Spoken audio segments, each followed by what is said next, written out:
Ready, rolling? Yeah. Alrighty. Good afternoon. Welcome to another Clayton County Library System Virtual Graphic Novel Club. My name's Erica Ware, and my co-host is Roland Wellmaker. yeah. And today we are presenting DC's Batwoman. She is a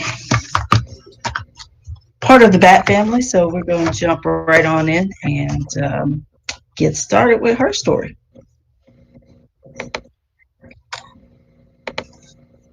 All right, so Batwoman's beginnings. She is Catherine or Kate Kane. She is a Silver Age character that has been brought into the modern age recently. So I'm going to go through that part of her history first, and then we're just going to cover that, but I'll cover Silver Age first. So she was introduced in 1956. She was Catherine Kathy Kane, Detective Comic 233. She made her debut as a wealthy woman who was introduced as a love interest to Bruce Wayne, and to calm the, at that time, fears of parents about Batman and Robin's lifestyle. They called it the gay panic in the 1950s. That Batman and Robin lived together. Robin was Batman's ward, but a article came out by a renowned psychologist at the time that sort of incited a gay panic, and so they needed to introduce a love interest. So here comes Kathy Kane, and she is Batwoman. She becomes an ally to Batman and Robin. She also gets her own sidekick, who is called Batgirl, not Batgirl like as we know it, but hers was hyphenated Batgirl, who was Betty Kane, her cousin, and she was Robin's love interest. She ran from 1956 to 1964. They dropped the character in 1964. She pops back up in 1979, but she is only there for about a year. She teams up with Batman, and she's killed by the League of the Assassins in 1979. So she makes her debut again, fast forward to 2006, and we get Kate Kane, who pops up in the 52, or as some like to call it, Final Crisis series. It was the 52. I've mentioned it before on this in this setting. 52 was a year-long series that DC did to sort of restart the series in 2006. It was a year-long saga. So Kate Kane pops up. She is an openly gay character that has a history with Gotham detective Renee Montoya. She is a socialite who comes back to Gotham after years of being away. She is learning around this time. Renee learns about Intergang's crime Bible, and the prophecy in the Bible was that a twice named daughter of Cain would be murdered. And Kate's last name is Kane. And so Kate worked with Montoya to, who later becomes Question, to thwart the Intergang's plans, and all is well at the end of 52. Not all is well because Batman disappears at the end of 52 and no one knows where he's at. So on top of that, 52 leads into New 52. So after 52 ends, Batman disappears. There's a void in Gotham. Kate decides to stick around. To help after the final crisis happens. Batman had disappeared, so Kate takes on a greater role of defending Gotham as Batwoman. Greg Rucka and J.H. Williams III in 2011 give her this amazing book. It's called Elegy, and it sort of gives you Kate's sort of a new backstory for her. Like when she popped up in 52, she was sort of just a character that had a lot of mystery around her. So they really solidified her presence in Gotham. She is a child of a child of the military, so she's a military brat. Kate is Jacob Kane's daughter. Jacob Kane has ties to Bruce Wayne. Jacob Kane is Bruce's uncle. He is Martha Kane's brother. So, Bruce Wayne's uncle. Kate and Bruce are first cousins, but there's a slight age difference between them. And so Jacob is not really close to Bruce. Bruce Jacob, Kate's father, sort of blamed Thomas Wayne for his sister's death, and they have their own long history. But when Kate was 12, her mother and sister were in a kidnap, and herself were in a kidnap hostage situation. And Jacob is able to save Kate, but her mother and sister are murdered. Elizabeth is the sister. And so they're murdered. Kate witnesses all of this. And so she kind of grows up after witnessing her sister and mother be murdered. And she grows up. So her father's a single father. She decides to follow in his footsteps to protect the world, protect people like her mom and sister. And so she decides to follow her dad's footsteps and join the Marines, but she gets the offer to go to West Point. Now, as I mentioned in this time,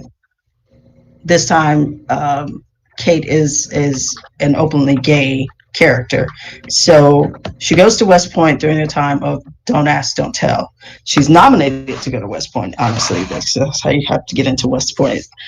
She excels at West Point. She's at the top of her class, and she decides to get into a relationship with her roommate, who is Sophie Moore. And someone finds out about their relationship.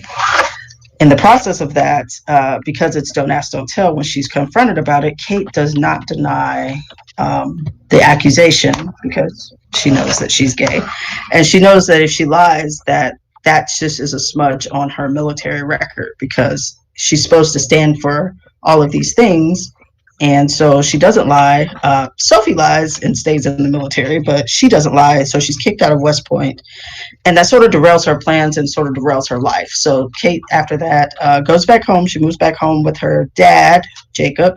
But during the time she was away, Jacob remarried, and he remarried Catherine Hamilton, who was a wealthy heiress. And so this gives Kate sort of this life of luxury while she's home now. So she's just partying and drinking and kind of living her best life. During this time, she meets police officer Renee Montoya, who is not yet Detective Montoya. She's a police officer. They don't last, though, due to Kate's reckless behavior. So Montoya leaves her, and but they remain close friends. Kate's life changes again after she's been out drinking, and she encounters not gang members, but she encounters people who are trying to rob her, basically, in a Gotham alley.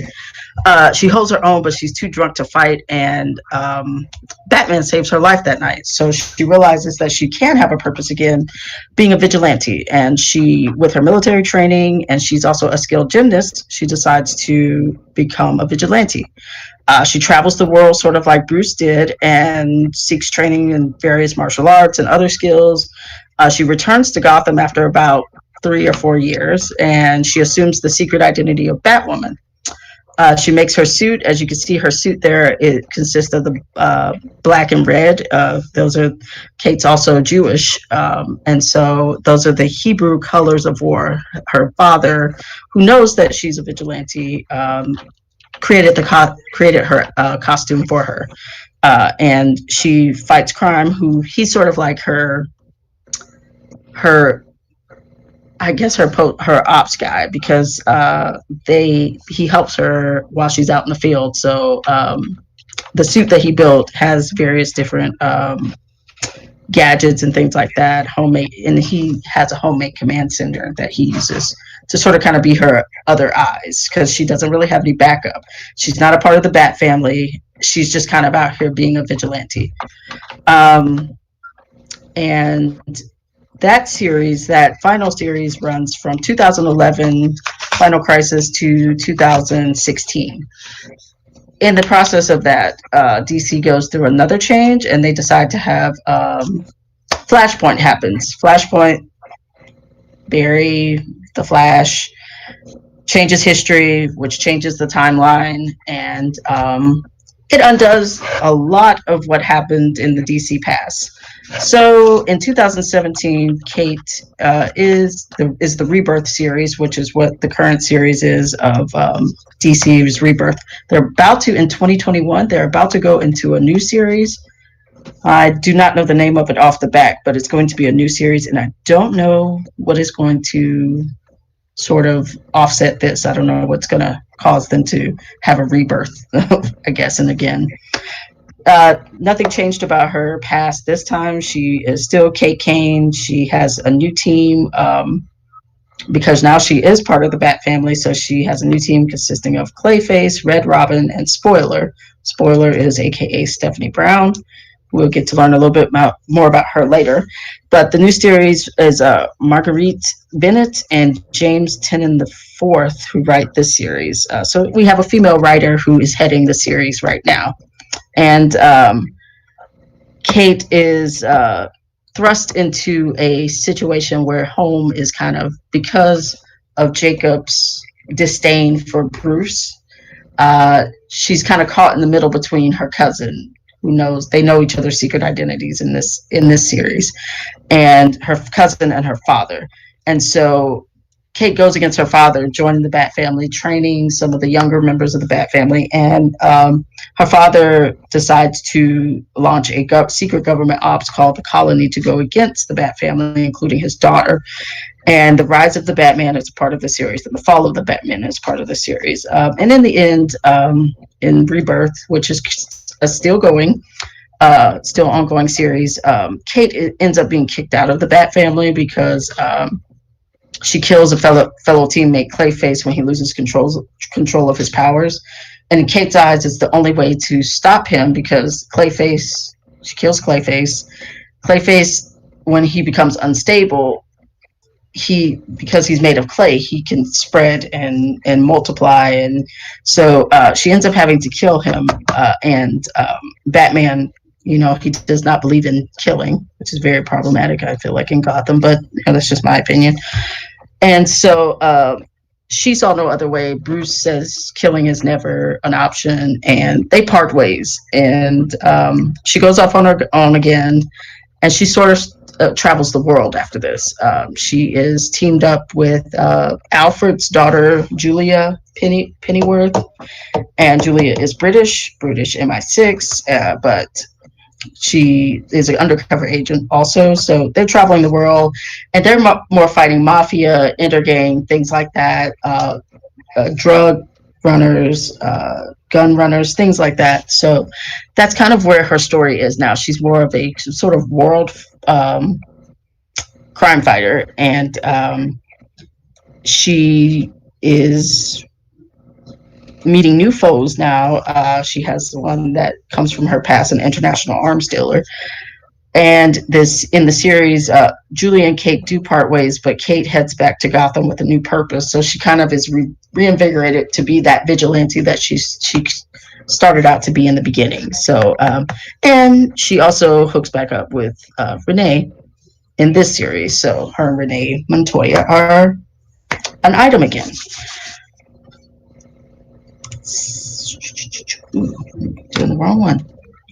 So a little bit more details about her. Again, like I said, the suit, the red and black Hebrew colors of war, sort of homage to her being Jewish. Kate does have red hair, but it's not that long. That's actually a wig that she wears. She has some of the same gadgets that the Bat from the Bat from Batman, because she was part of the Bat family. But she also has some other stuff, that the utility belt that her dad gave her, and she also has the high tech command center that is manned by Jacob Kane, her dad. She's a trained soldier. She's West Point trained.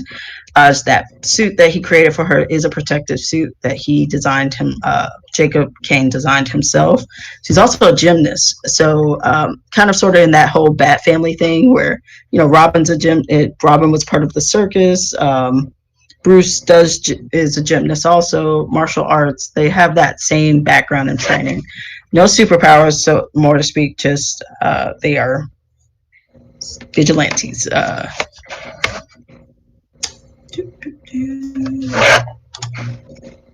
And so now we're going to jump in. Roland's going to kind of take over from here. And we're going to do some allies and enemies.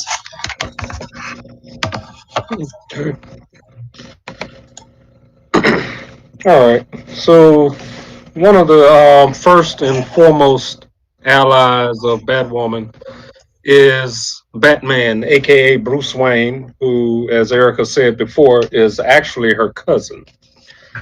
He is one of the most iconic characters in the DC world. By day, he's a billionaire playboy, and at night, he is the Dark Knight, Gotham's, I guess you could say, Gotham's vigilante policeman. Over time, he has basically assembled a few teams, which would include, as you know, the most well known, the Justice League. He has been a member of the Outsiders and more recently Batman Incorporated. As before, he basically was the reason that Kate Kane decided to finally get back into her costume and fight crime after being rescued. another another ally would be Red Alice. Red Alice is actually the Elizabeth Kane, who is the twin sister to Kate Kane. As in stated before, they were separated during a little commotion involving some kidnappers and whatnot. And she was believed to be dead, but basically she had been kidnapped by an organization. And sometime within her captivity, I guess it drove her crazy and she became Red Alice. That's when her Red Alice persona was born. Um, she basically became a crime kingpin um, as the new High Madam of the Religion of Crime. And the Religion of Crime, the organization Religion of Crime, basically would do a lot of crimes in Gotham. So, under one time, she basically led them to, they were trying to drown the city in a carpet of poison gas, and they were stopped by Batwoman, right? And at the time that she was stopping the attack, Batwoman and Red Alice were actually fighting. And right before Red Alice dropped to her supposed death, which in the comics, nothing is ever um, permanent. Basically, Red Alice said something to Batwoman that allowed Batwoman to understand that, hey, you didn't even know who I was, but I'm your twin sister. And so I'm not sure of the storyline that goes on from there, but that was one of the biggest things in the Batwoman story. Say that again. Yeah, she after Was she that the drops to elegy? her after she drops to her death, she Mm-hmm. because of the mental illness of being kidnapped and sort of all of that, I think there's some more injury to the head, and she kind of sort of forgets who she is, but she gets mental help basically, like mental, because she has a mental illness, like pretty much. She was kidnapped and tortured for years. Okay, And so so she kind of comes basically to the her Red Alice. senses. Hmm. Hmm. So basically, the Red Alice Like they persona was build a brought on by her relationship. trauma. Yeah, Okay, yeah. Uh, Alice is, because of Alice in Wonderland. That was her go-to when she was in traumatic, like in traumatic situations. So she became Alice. Like that was her. But like you said, she does become an ally later, and she and Kate truly are. I mean, they're not the best of sisters, but she doesn't kill her. She's not trying to kill her. right. Okay, we can go to the next slide. The next ally would be Renee Montoya, who later on becomes the Question. Renee Montoya basically started off as a member of the Gotham City Police Department and basically was promoted to detective of the major crime units. And she and her partner, Harvey Bullock, were basically a motivating force in the Gotham Police Department as far as to solving a lot of crimes that Batwoman and Batman have been involved in. Basically, she meets Kate Kane during an investigation because she wants to basically question her about some the whereabouts and the going ons that happened in a warehouse that the Kane family owned. Later on, she has been fighting. She has been fighting crime as a vigilante, but not as the Question. She's still just Renee Montoya.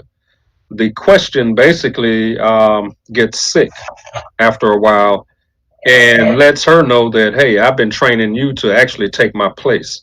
So after the original Question's death, Renee Montoya basically takes over. She's trained in Nanda Parbat with Richard Dragon, which is Nanda Parbat is basically the home of the League of Assassins. Richard Dragon is a martial artist who basically was, if you watch the Arrow, any of the Arrowverse shows, he was shown in Arrow as the last. Basically, Erica, wasn't he the last? He was the last villain that Arrow had to go up against right before Crisis. I did not watch the last season yet. Oh, okay. Well, yeah. If you I guys am want not. to go and check on that, I believe the Arrowverse's version of Richard Dragon was the guy that the Arrow had to fight the gangster who was also a martial artist. Um, Basically, after Renee Montoya was trained and took over as the new Question, she started working with Batwoman and the Birds of Prey, whom she had already been working with Batwoman before, but now she aligned herself with the Birds of Prey. The next slide would be Spoiler, aka Stephanie Brown. Now, she basically is the child of a criminal, the criminal known as Mm-hmm. Clue Master, who was basically, as they said, a second-rate version of the Riddler. Basically, being tired of her father committing crimes, she decided to take on an identity for herself and began working to sabotage him at every turn. She even leaked his personal info to and his plans to Batman. In the comics, she has worn the mantle of Robin, Batgirl, and Spoiler at some point in time. Within the DC's Rebirth, she is part of that team that Batman and Batwoman put together to be the next generation of superheroes for Gotham. And she is that's actually that part of the team that Clayface was before he was had to be put down. Mm-hmm. And the next one that we want to get in, Maggie Sawyer, who a non-superpowered police officer who basically has the She has worked in both Gotham City and Metropolis, so she has helped two of the Justice League's members. She has worked with Batman and Superman very closely as a law enforcement or officer. Um, for a time, she replaced Jason Bard as Gotham City's police commissioner, who Jason Bard was the commissioner after James Commissioner Gordon was not able to fulfill his duties. I can't remember exactly what happened in the timeline, but she was commissioner until Gordon came back. She was initially married to James Sawyer and had a daughter named Jamie. But however, because of her sexuality, she finally came out as a lesbian and divorced her husband. She and I'm not sure of the timeline of it, but she had a relationship with Kate Kane, and after they had been in a relationship for a minute, they had gotten engaged, but Kate basically broke off the engagement. Now, in the because of the engagement being broken off, in the current timeline, basically she's back at Metropolis PD where she's working with Superman again. So she's no longer in Gotham. Yeah, The that timeline, next, Flashpoint, yeah, after Flashpoint happened, it reset everything. So it's they. I think they're sort of considered allies in the current timeline, but she is back in Metropolis. So mm, I don't know. Yeah, yeah. I don't think she shows up in yeah, it Rebirth. was real sketchy. I think Not you would like actually that. have to Yeah, read the whole. yeah. Okay, all right. You can go to the. Let's take a look at the next one. Orphan, who is known as Cassandra Cain. Basically trained from birth as a killing machine, she found a new life as the fourth Batgirl. She was raised from infancy under the tyrannical and abusive thumb of her father, who was another assassin by the name of David Kane. Basically, she was taught violence before she was even taught how to speak. You may know her mother, who was another well known DC assassin, Lady Shiva, in which before she could basically take her place, um, she had to basically fight against her mother. And it was basically a fight to the death. And this happened after her mother basically trained her. And she said that she would only train her if that, she would only be able to live and take this knowledge with her if she would be able to beat her mother in a duel to the death.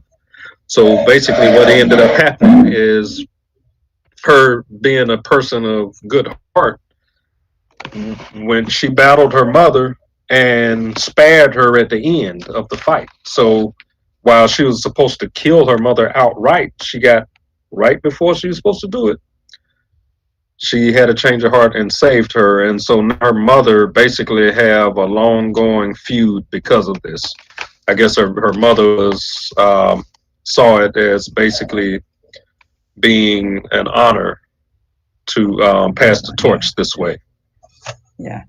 She was basically taken in by Barbara Gordon, aka Orphan, during that time. And this is basically when the time that Gotham had become no man's land by the government, deemed a no man's land. So basically, what Orphan did, Orphan snuck into the city and basically found. I'm not sure if it was Batman Inc. that she found, or if she had just. I know what it was. She had just started just fighting crime on her own, which came to the attention of Oracle, and that's how she ended up being brought in. After Rebirth, she actually became a part of the Gotham City Vigilante team as well, with Spoiler, Clayface, and Red Robin, Batman, and Batwoman. Because she was taught how to fight before she was able to speak. In 2000, in the rebirth version of Orphan, she is basically just now learning how to communicate using sign language and spoken language. Um, the next ally that we want to speak on is Red Robin, better known as Tim Drake. He was one Robin in a long line of Robins. He basically took on the role of Robin after Dick Grayson, who was the original Robin, uh, came into the fold. Did not want to. He didn't want to become Batman's sidekick again. He had already become Nightwing, but someone Tim Drake took it personally and was trying to talk him into becoming Robin again following the death of Jason Todd. Um, Basically, he's also a member of the Teen Titans and a founding member of Young Justice. He basically one thing about Tim Drake, and this was something interesting that I found out that I didn't really know, and that's that he's been around in the Batman story since the very beginning. And when I say the beginning, I mean ever since Batman took Robin in. The night that Dick Grayson's parents died in the circus, he basically Tim Drake basically had approached them as a fan that night. And basically, after talking to Dick Grayson said that he would basically dedicate their performance to him that night. And as we all know, that night ended up in tragedy because that's where John and Mary Grayson were actually killed because of the Trapeze Act being sabotaged. Now, in the what was it? Okay, so when Bruce Wayne's biological son, Damian Wayne, came into the picture, Tim Drake basically was forced out. And the reason being is because Damian Wayne now was taking the mantle of Robin to be trained up. He had already been trained by his mother, who we're going to get to in the enemies section. But he basically had to find something else for himself to do. So that's why he changed his name. He just went changed his name from Robin to Red Robin.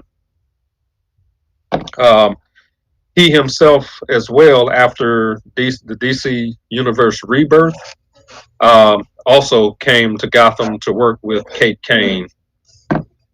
He was in a relationship for a while with Stephanie Brown, who we talked about earlier as Spoiler. And yeah, he was one of the original members of that that Gotham superhero squad, which was supposed to be the next generation to come behind Batman and Batwoman. The next set, we're not really going to get in too much about them. There's not really a whole lot about them, but this is a team that Batwoman was part of, and basically everybody there was, except for I want to say Red Alice and Batwoman, has actually been a part of Justice League Dark. Um, Etrigan, Etrigan and Ragman.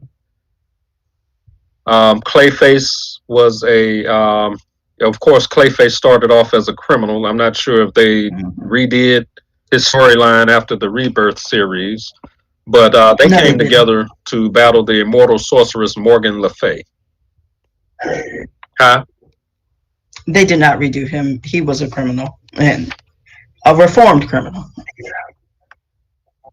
Okay. Reformed. Okay. All right. Now let's get into some of her enemies, which honestly, we're going to speak on one, two, about three of the enemies. And honestly, um, you will know these enemies from basically from the Batman mythos before you know them from Batwoman mythos, but they just happen to be some of the larger ones that she's had to deal with. Bane, who is the basically the enemy in the Batman storyline Nightfall, is basically basically he's the guy who broke Batman's back, and what he decided to do before he broke Batman's back, he wanted to study Batman, and he thought that his rise to fame as a ruler would be for him to go against Batman. So instead of him attacking him outright, what he did, he decided to just study him and then go after him. And the way that he studied him is basically put Batman in his own element. He basically released all the criminal inmates from Arkham Asylum, gave them weapons, and let them run on the loose. Basically, after a while, Batman got worn down fighting all of these escaped convicts, and that is when Bane confronted him at Wayne Manor.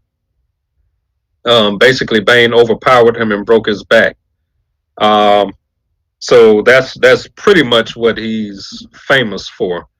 After a while, Bane became more of an anti-hero than a villain, working alongside the group known as the Secret Six. So just as even though he wasn't put under the restraint as some of the guys in the Suicide Squad were, he basically had a turnaround on his own where he did some good work instead of just being the bad guy all the time. And he's the most comedic character in the HBO DC uh, comic or cartoon Harlequin. He offers a lot of comic relief. Okay, we can go to the next one. The next one basically has got to be one of the most famous known of Batman's girlfriends. The most famous being Catwoman, who we talked about a few episodes back. Talia al Ghul. Now she's known as the Demon's daughter, being the daughter of Ra's al Ghul, who is the ancient leader of the League of Assassins. She was basically encountered first in Batman in Detective Comics number 411 before Batman even met Ra's al Ghul. So they say, even though I don't know how that's possible when he was trained by Ra's al Ghul. Um, Basically, her and Batman fell in love, and they had a child, Damian Wayne. Now, at the time that Jason Todd was murdered, though, she took it upon herself to nurture him back to health because she felt that that was probably one of Batman's greatest failures. And because of her love for him, she wanted to help him out with that situation.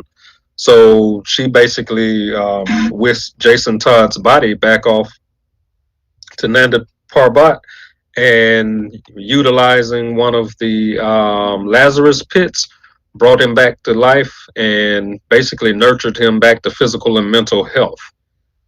If you know anything about the Lazarus pits, you know that nobody ever comes back the same. Sometimes they're missing their soul, sometimes they're missing their empathy, or something of that nature. So basically, when he came back, whereas he used to be Robin, he now came back as the character the Red Hood. Um, Talia is also best known for starting the group Leviathan. Now, it was one of these members of Leviathan that actually killed Damian Wayne, the member named the Heretic. I'm sorry. Um, After that, Batman Inc. basically fought Talia and Leviathan, and it is in this fight that Batwoman actually kills Talia al Ghul. Um, like I said before, in the comics, death is never permanent for the most part. But within the story's timeline, without them having to reboot or go through Rebirth or the New 52, she was brought back to life by her father with a Lazarus pit. So she's still around and kicking. And also the two of them, Talia and Bane, also sometimes work together. the storyline to Batman, the movie. What was the last movie with Christian Bale? Dark Um, Knight, Dark Knight. or that series. Yeah, yeah. Hmm. The last that storyline actually is Bane is sort of semi obsessed because he was obsessed with Batman. He became obsessed with Talia because that she was his greatest love, and they sort of teamed up when there was a storyline I was reading about and doing the research for this.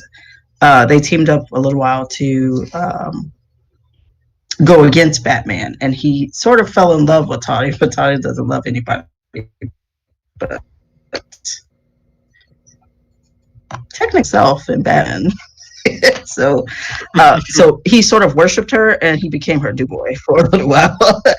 And he considers her one of his greatest loves because her father is so powerful, and he is obsessed with being the greatest. So he always goes after things that he thinks is great. So they sort of teamed up for a little while, but then I think after her death and then her resurrection, that was over. So she went back to especially after she created Leviathan, because Leviathan, the being that killed Damien Heretic, was a clone of Damien also. So imagine Right. Damien as a full grown adult too. So yeah, Okay. hence why he was able to Okay. kill him. All right. Pretty much. All right. Let's go to the next one. The last enemy that we want to speak on is basically somebody who she basically tricked Batwoman into having a relationship with her. But what it was more of her vampiric powers. She goes by the name of Nocturna. Real name Natalia Mitternach. She was sentenced to Arkham Asylum for murdering her husband initially, but when she escaped Arkham, she was exhibiting traits of vampirism. So in the book, they don't say that this is one that I tried to go back and look on and could not really find a whole lot about her. So they don't say if she was a vampire before she killed her husband or if it's something that happened to her while she was in Arkham. They're just saying that when she escaped Arkham, she was exhibiting traits of vampirism. She's known to have the power of hypnosis and enhanced strength. And after a while of taunting Batwoman, she became a member of the secret society of supervillains. She's always listed as one of Batwoman's villains, but she's one of those that you're going to have to dig down real deep and actually find the various storylines that she appeared in. That's the only way you'll get any deeper information on her. And with Yeah, that, she's pretty new. I'm Yeah. finished villain. Okay. All right, and we will go Yeah, on to Nocturna's see. she's pretty new. She's been around Gotham. Yeah. Okay. So we're gonna switch gears a little bit and just talk about touch on her representation in film and TV. She has been featured in a few of the animated films, having some of her own. Batman Mystery of Batwoman was released in 2003. She is Batman is going up against again another crime syndicate with the Penguin and Rupert Thorne. Thorne is a gangster in Gotham. To their selling illegal weapons, and Batwoman shows up around the time that these criminals show up. So Batman doesn't really know if he can trust her or not. They team up. She is a vigilante. Um, she is so also a love interest for Batman, possible love interest, but she doesn't stick around Gotham. I don't think. I forget because I haven't seen that one in quite a while. Like I said, it came out in 2003, so you're talking about almost 20 years ago. But Kira Sedgwick played the voice of Batwoman, so That's pretty cool. In 2016, she was featured in another Batman movie, Bad Blood. You have the disappearance of Batman. I sort of equate this story to also Batwoman's origin story of how when Batman disappeared after 52 happened, Gotham was left with a void. So you have Nightwing who comes to fill Batman's shoes. So he takes on the mantle of Batman so that nobody knows that Batman is missing. And the last person to actually see Batman alive and thinks that he's dead because of what she witnesses was Batwoman. She is she thinks she witnesses his death, and so you have Damien who is called back to Gotham. He's living with his mom with the League of Assassins. He calls Nightwing and says, "My father is missing. We need to go find him, and we need to figure out what's going on." In the process of that, they meet Batwoman, who is a new vigilante in town, who is actually Kate Kane, and they sort of train her into the Bat family. But as we all know, death is never the end for any major superhero, and so we can almost assure that Batman shows back up by the end of the movie. But it's a really good movie, and it's sort of the introduction of Batwoman into the Bat family. And you kind of see their dynamics, their relationship, Batman and Batwoman. It can be a little, even though they're family, and Batman is who he is. Poor thing.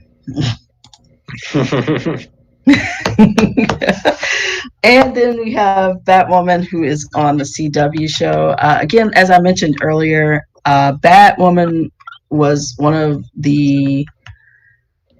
She was introduced in 2006, and she covered that LGBTQIA. She was one of the.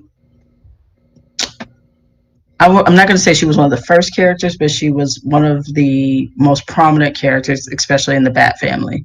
And to be a part of, she is a lesbian. And so Batwoman was picked up by CW last year in 2019, and it's still presently going on.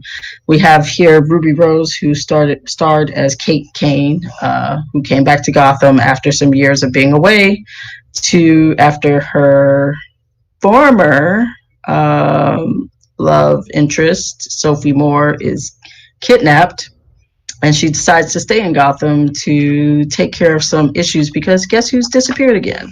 Batman. So nobody knows where Batman is, so she decides to take up the mantle of protecting Gotham. And it goes in direct counter with her father, Jacob King, who runs Crow's security. And he thinks that Batwoman is a vigilante that needs to be put down. And so you have her, and then you have her sister, Alice, who pops up in Gotham and is wreaking terror on Crow's security and Gotham. But all is not what it seems. And you have Ruby Rose has actually played Batwoman. She bowed out recently of playing Batwoman. So now we are getting in 2021, when everything comes back on television, we will have a new Batwoman who is played by Javicia Leslie here, who is a Black woman. So she is going to be taking up the mantle of Batwoman, who is this character she's playing. She's going to be Batwoman, but she's going to be Ryder. Her name is going to be Ryder, and she does not have the military training and things that Kate did, but she's going to take up the mantle of Batwoman. So we are excited to see where that goes. And the interesting thing about casting of these both of these, but for the series, is because when CW was approached about doing the series, you have the whole Arrowverse anyway. You have Supergirl, you have Arrow, you have Legends, Flash, and so Stargirl now, and I think Lois and Superman is coming soon also. So you have all these shows that are part of this. Oh, and Black Lightning, who just recently got added to the Arrowverse. He was not before, and in Crisis of Infinite Earths, he was added. Thank you. finally, so he can be a part of all of the goodness of Arrowverse. Um, so with the casting of both of these characters, the producers and the showrunners wanted to make sure that they represented the character as best as they could. And so Ruby Rose is actually in real life she is a lesbian, and she was cast in to play a lesbian. So that was one of the highlights of it. So when they were recasting, they kind of wanted to keep that same spirit of casting somebody who was also a part of the community too. So Javicia Leslie is taking over the role. She has been in a lot of things, but this is, I believe, her first time playing in an action role. But from what I'm hearing, I'm hearing some good things coming off the set. People are really getting excited about it. It's supposed to premiere in January 2021. If COVID could, if COVID doesn't stop production again, so they are filming in Vancouver as we speak, the new season. So it's supposed to be pretty good. She does not have a bat bike, but she has a Batmobile of her own. So it's going to be a little bit different. So this is a whole new territory for because this is not a character that's in the comics. This is a character that was created around this television show. So we'll see what happens.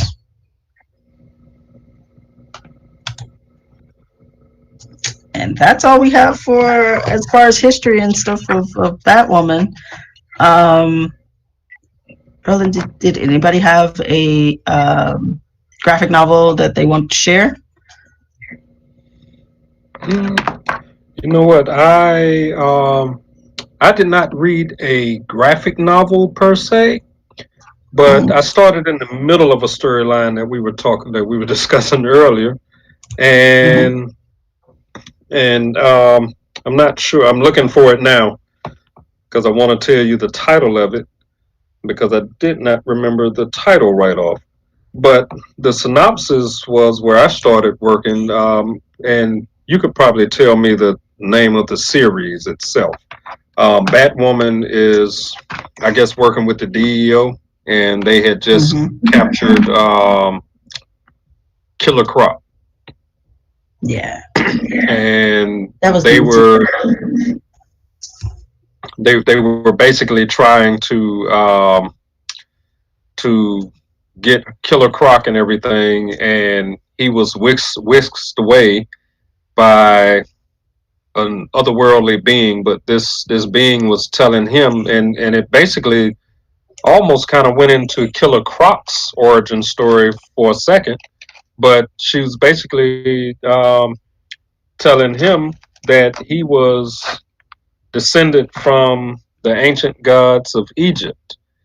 Um, Now, where this um, story led in the Batwoman universe, of course, it was Batwoman and the DEO that were after him at the point in time when this takes place. Um, that storyline basically went on for like basically two issues.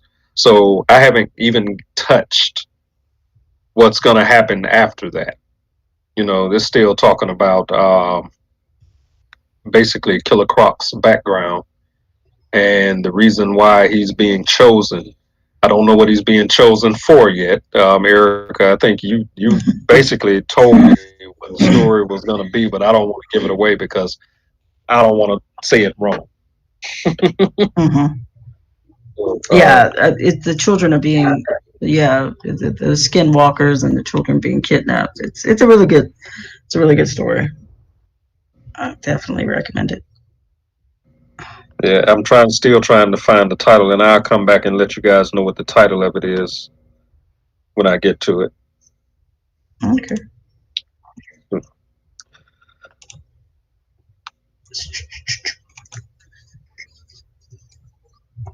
All right. Anybody else before I jump into mine? Anybody in the chat? Oh yeah. Okay. Anybody in the chat? Okay. Well, I'll go ahead and jump into mine. I decided to pick up the series of Rebirth.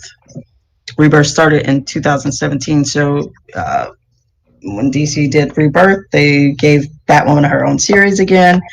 And this time, because again, she's been kicked out of the Bat family, so she's back to traveling the world. And we get sort of a little bit more background of her origin story about what happens to her when she was off training for those 3 to 4 years before she became Batwoman. Some of the people she ran into weren't always, um, they weren't necessarily on the right side of the law. And so some of her training and things she got were from criminals. Unbeknownst to her at the time, I think one of them, the one that's the big baddie in this one, is a weapons runner. Seraphia is her name, but it's someone that Kate, in her travels and in everything she was doing, she met this woman who she began a romantic relationship with, and in the process of that, she is she's on the island of Coriana, where that is, made up island. But she meets this person who she thinks is great and wonderful, and turns out that she is got a little bit more to her than meets the eye. She's running weapons all over the world.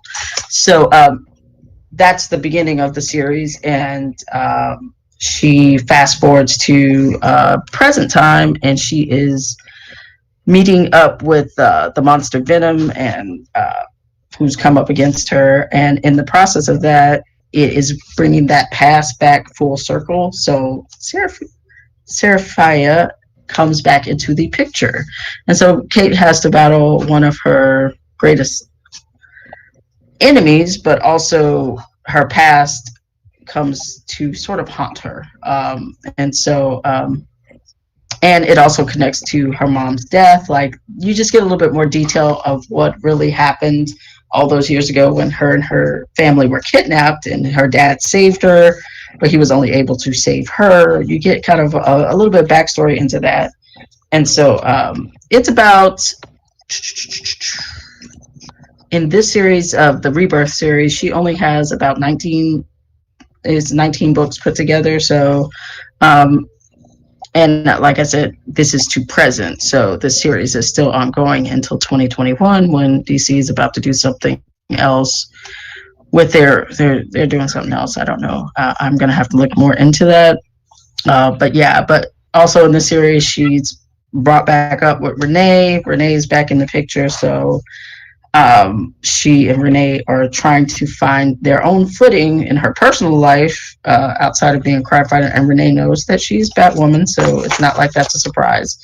But they're trying to find their own footing of, well, should we date again or not, because of their tumultuous past. But yeah, Renee is back in her life, and she is kind of at a crossroads of being this world traveler. She and Julia are teamed up in some of this series. So Julie's kind of her wing woman, but they part ways also. And she does confront her past with Batman because, like I said, she is kicked out of the Bat family per se. So Batman comes back in the picture, kind of to I guess in a sense, he's always coming popping back in to remind you of why you failed him in some sort of way. I know it sounds like I don't like Batman. I like Batman, but sometimes I just really feel like he's problematic, and that's just my opinion. But yeah, so he is. I'm sorry. He's just. I know everybody loves Batman, but I'm just like, you're just. You are the world's greatest detective. I will not take that away from you, but sometimes you make poor life choices. Hey, Yeah. I found the cover for the issue Okay. that I was for. Do you want to? This is the beginning of the series. I'm gonna show it on my iPad. I just hold it up, but Oh, it, okay. it is the storyline that comes directly after the Batwoman elegy storyline. Okay. Starts in Okay. Yeah. 2011, and this is the Oh yeah. cover of issue That's a cool cover. zero. because this Yeah, is issue 0. Okay, so that's that's issue. that's the storyline that I'm reading, and I'm gonna finish that storyline, even though we're not gonna talk about Batwoman next episode. I'm gonna finish that No. one, and I may even say something about it. Okay. Okay. We're gonna follow up with But it. that's Yeah. I like it. I like it. yeah. All All right. right. Well, just want to show you guys all the works that we cited to get to where we're at. And we are about to take a little break here in Clayton County for the holiday season. Not that we won't be around, because you can still watch some of our old episodes on YouTube.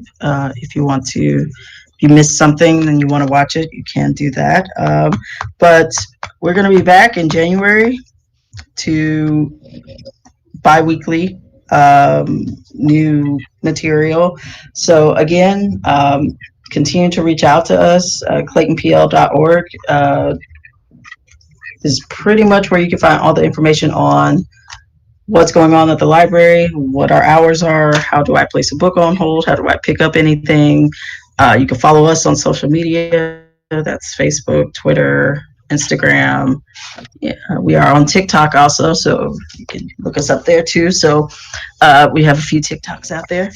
But yeah, we're going to take a little break. We're going to come back in January, and we're going to actually revisit our first episode in January. We're going to revisit one that we did in our earlier graphic, and when we were back in, I think we did it back in April. It was our first graphic novel. We're going to revisit Marvel's X-Men. And so look forward to that. And then just if you could shoot us an email, we're at cclsfp at gmail.com. Is that right, Roland? Is that right? I'm Say that logged in again. right now. Is it cclsfp? Yeah, CCLSFP FP staff. dot Yeah. staff. No dot at Gmail. No dot. No Okay. dot. Yeah, but that's Okay. cclsfp My mistake. staff at gmail.com. Shoot us an email and see what are some of the characters you want us to cover. We're doing something special in February, so we may not get to cover it then. We're going to be covering some of the legendary Black characters of Marvel and DC in February. But shoot us some of the characters that you want to see us cover on this. I keep wanting to say podcast, but this is the graphic novel club that you kind of want to see. We have a list of the ones we've already done, but we don't mind revisiting ones. I know we're going to revisit Black Panther again. We're going to revisit, and there's some we're going to just do outright. So, but if you have any ideas or suggestions, if you want to shout out some of local artists and things like that, send it to cclsfpstaff at gmail.com, and we'll try to cover it next year. But we will see you guys next year in January. So Okay. And enjoy your. before we go, Mm-hmm. before you shut us off, I would like to give the people one thing. These are the most current ones that have come in that are available for Mm-hmm. checkout now. We have X-Men Classics Volume 2. As you can see, it features Ooh. Dark Phoenix. We have two Ghost Rider titles. Ghost Rider Destroys Marvel History. And now these are Cosmic Ghost Rider titles. And so Cosmic Ghost Rider Baby Thanos Must Die. I've already read this one. This is a good one. And then we have Aliens vs. Predator Volume 1. Okay, so I'll leave That's you a thick guys with one too. that. Yes. Yeah. And we're constantly getting in new material, so continue to check online, claytonpl.org, check our catalog. We constantly get new material in, so if we don't have it, again, let us know. But we are going to sign off, and we'll see you guys next year.